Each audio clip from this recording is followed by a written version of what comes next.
Hello friends, Shashi Agarwal channel के अंदर मैं doctor Shashi Agarwal welcome all. आज का जो हमारा विषय है वो है बाजार की मुख्य विशेषताएं और जो हमारा सब्जेक्ट है व्यष्टि अर्थशास्त्र। उसी तरह ही आपको व्यष्टि अर्थशास्त्र की जितनी भी हिंदी के अंदर वीडियोस हैं वो मेरे दूसरे चैनल शशि अग्रवाल इकोनॉमिक्स एवं लॉ क्लासेस के अंदर अवेलेबल हैं। अगर आपको मेरा ये एफर्ट सही लगता है तो do like my video, share कीजिए, कमेंट कीजिए, लाइक कीजिए और Shashi Agarwal economics and law classes को सब्सक्राइब कीजिए। So this is my app Edusum app, जिसको आप गूगल प्ले स्टोर से डाउनलोड कर सकते हो। ये जो ऐप है commerce, economics and management students को काफ़ी सारा फ्री स्टडी मटेरियल और काफ़ी सारे मॉक टेस्ट प्रोवाइड करती है और उसी तरह काफ़ी सारे स्ट्रक्चर कोर्सेज भी अवेलेबल हैं। तो व्यष्टि अर्थशास्त्र का हिंदी के अंदर और माइक्रो इकोनॉमिक्स इंग्लिश के अंदर भी अवेलेबल है। तो सबसे पहले हम देखते हैं मार्केट का मतलब क्या है, बाज़ार का मतलब क्या है। देखो, जब हम रूटीन में बात करते हैं तो रूटीन में हम बाज़ार को हमेशा किसी विशेष स्थान के लिए यूज़ करते हैं। बाज़ार का मतलब जो है यहाँ जहाँ पे वस्तु के क्रेता तथा विक्रेता आपस में मिलते हैं और क्रेता जो है वस्तु को खरीदते हैं और विक्रेता जो है उसको बेचते हैं। परंतु जब हम अर्थशास्त्र के अंदर बाज़ार शब्द का इस्तेमाल करते हैं तो इसका मतलब किसी विशेष स्थान से नहीं होता, बल्कि ऐसे स्थान से होता है, ऐसे क्षेत्र से होता है जहाँ किसी वस्तु की सारे बाजार में एक ही कम कीमत प्रचलित होने की प्रवृत्ति पाई जाती है।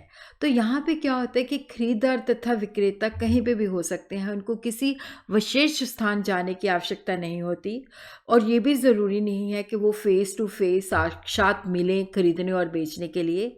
वो ईमेल के द्वारा, टेलीफोन के द्वारा, तार के द्वारा, पोस्ट के द्वारा, किसी एजेंट के द्वारा भी एक दूसरे से संपर्क बना सकते हैं और चीज़ों को खरीद और बेच सकते हैं।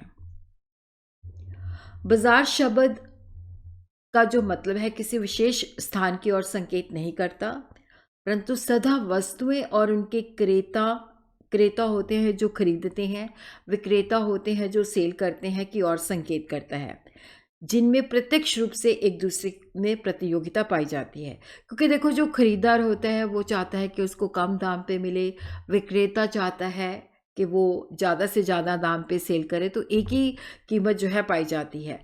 तो चैम्बियन के मुताबिक the term market refer not necessarily to a place but always to A commodity and the buyer and seller who are in direct competition with each other.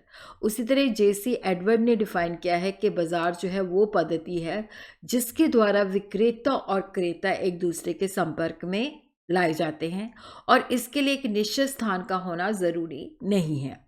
A market is that mechanism by which buyer and seller they are brought together.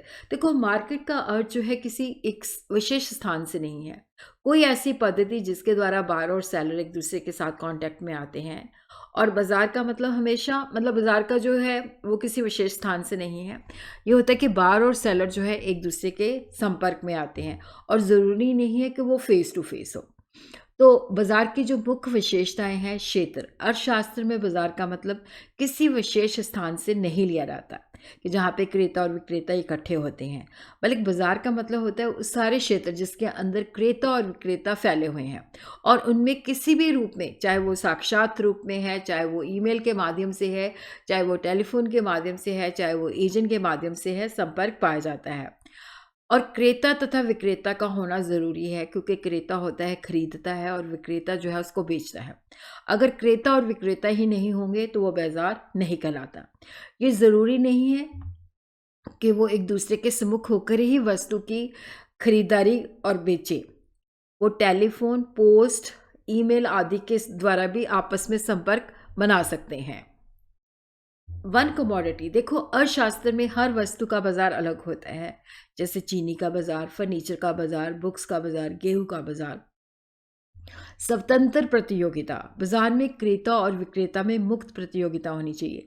देखो, जो बाजार में जो खरीदार है वो हमेशा चेष्टा करेगा कि वस्तु उसे सस्ती मिले और विक्रेता हमेशा प्रयत्न करेगा कि उसको महंगी बेचने का।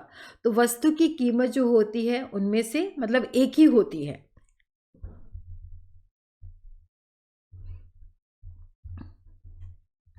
उसी तरह हम देखते हैं कि बाजार के जो प्रकार हैं, पूर्ण प्रतियोगिता, अपूर्ण प्रतियोगिता, एकाधिकार। और उसी तरह ही हम देखते हैं कि जो अपूर्ण प्रतियोगिता है, एकाधिकारी प्रतियोगिता, अल्पाधिकार एंड ड्यूपॉली, जिसके अंदर दो जो है उत्पादक होते हैं। बाजार का जो वर्गीकरण का आधार है, एक तो क्या है कि बाजार में क्रेता तथा विक्रेताओं की संख्या कितनी है। यदि बाजार में समरूप वस्तुएं हैं, एक जैसा समरूप वस्तुएं होती है, एक जैसी वस्तु, तो वहां पे विक्रेता और क्रेता की संख्या ज़्यादा होती है और इसे हम परफेक्ट कंपटीशन, पूर्ण प्रतियोगी बाजार कहते हैं। और इसके विपरीत अगर विक्रेता एक ही है तो उसे मोनोपोली कहा जाता है, एकाधिकार कहा जाता है। अगर एकाधिकार प्रतियोगिता, मोनोपोलिस्टिक कंपटीशन के अंदर क्रेता तथा विक्रेताओं की संख्या ज़्यादा होती है, बट वहाँ जो वस्तुएं होती हैं वो उनमें विभिन्नता पाई जाती है।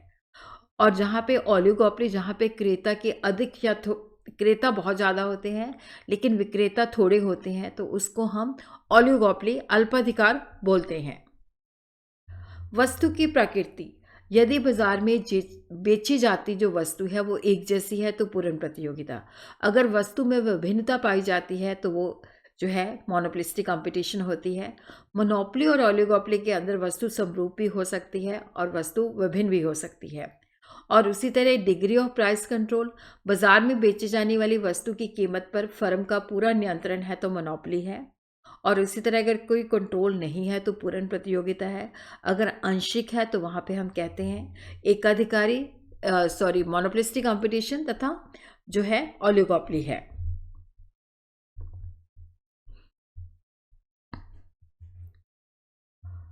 बाजार का पूर्ण ज्ञान, नॉलेज ऑफ द मार्केट। देखो, यदि क्रेता और विक्रेता को बाजार के बारे में पूरा ज्ञान है तो वो पूर्ण प्रतियोगिता है। लेकिन अगर बाजार के बारे में पूरी नॉलेज नहीं है, अपूर्ण ज्ञान है, तो वो जो है एकाधिकार तथा एकाधिकारी प्रतियोगिता है। पूर्ण साधनों की गतिशीलता है तो जो है वो परफेक्ट कंपटीशन है। बट अगर जो है अपूर्ण है, साधनों की गतिशीलता लिमिटेड है, तो वो जो है बेसिकली अपूर्ण प्रतियोगिता है और एकाधिकार है। उसी तरह हम देखते हैं पूर्ण प्रतियोगिता। पूर्ण प्रतियोगिता बाजार की उस अवस्था को कहते हैं जिसके अंदर समरूप वस्तु के बहुत सारे क्रेता तथा विक्रेता होते हैं और जो विभिन्न सेलर जो चीज़ें बेचते हैं उनकी एक जैसी होती है, उनकी इकाइयों में अंतर करना जो है पॉसिबल नहीं होता। पूर्ण प्रतियोगिता के अंदर जो वस्तु की कीमत है, उद्योग जो है मांग और पूर्ति के बेसिस पे निर्धारित करता है और जो सभी फर्में होती हैं, जो उद्योग ने कीमत फिक्स की है उसी के ऊपर वो जितना चाहे मर्जी माल बेच सकते हैं। तो बाजार के अंदर वस्तु की एक ही कीमत पाई जाती है। फर्म जो होती है कीमत लेने वाली होती है, ना कि कीमत का निर्धारण करने वाली होती है।